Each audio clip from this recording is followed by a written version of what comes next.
susunod na 24 oras, magsisimula na ang conclave sa Vatican.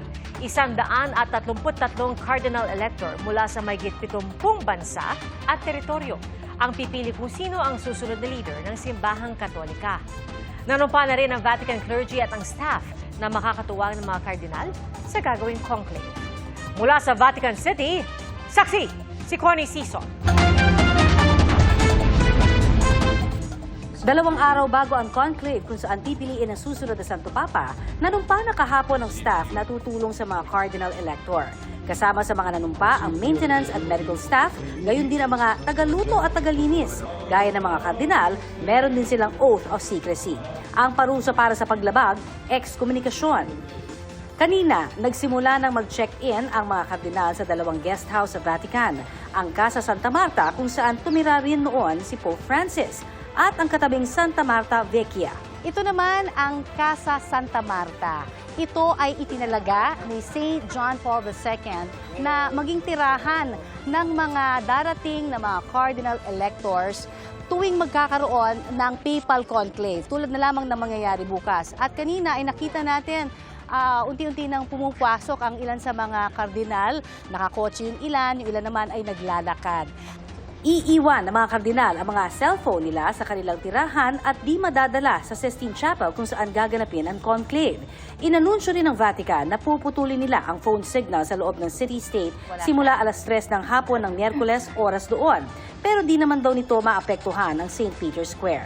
Walang signal hanggat walang nahahalal na Santo Papa. Saan nga ba ang Sistine Chapel? Yan po ay nasa pagitan ng St. Peter's Basilica at ng Vatican Apostolic Palace. Yang maliit na puwang na yan sa gitna, yan po ang Sistine Chapel. At ito rin ay tinatawag na Seat of the Conclave.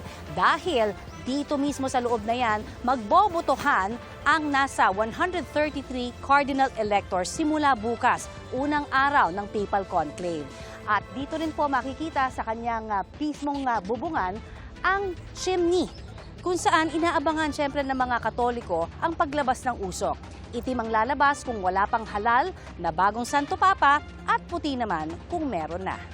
Sa bisperas ng conclave, naabutan ng GMA Integrated News ang mga kardinal na pumapasok malapit sa Casa Santa Marta. Nakangiti ang mga ito at kumakaway.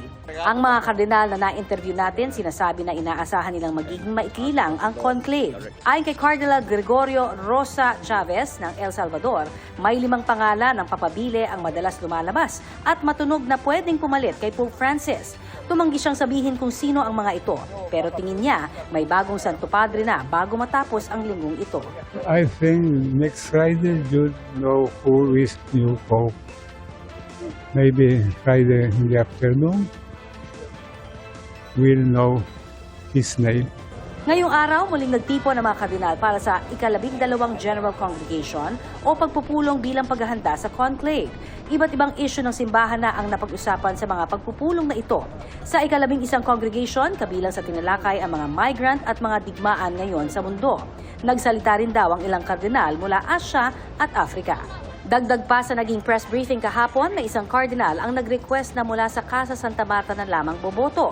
Di binanggit ang dahilan. Pero kung matutuloy ito at papayagan siya, pipili ng 3 kardinal sa pamamagitan ng bunutan ng pangalan kung sino ang personal na kukuha ng kanyang boto mula Casa Santa Marta pabalik ng Sistine Chapel. Pinag-usapan din ang responsibilidad ng mga kardinal na suportahan ang susunod na Santo Papa. Gayon din ang imahe ng Santo Papa sa perspektibo ng dialogo at pagbuo ng ugnayan sa iba't ibang relihiyon at kultura. Next Pope must follow the work of Francisco. This is my opinion. Mula rito sa Vatican City para sa GMA Integrated News, ako si Connie Sison, ang inyong saksi. Mga kapuso, maging una sa saksi. Mag-subscribe sa GMA Integrated News sa YouTube para sa iba't ibang balita.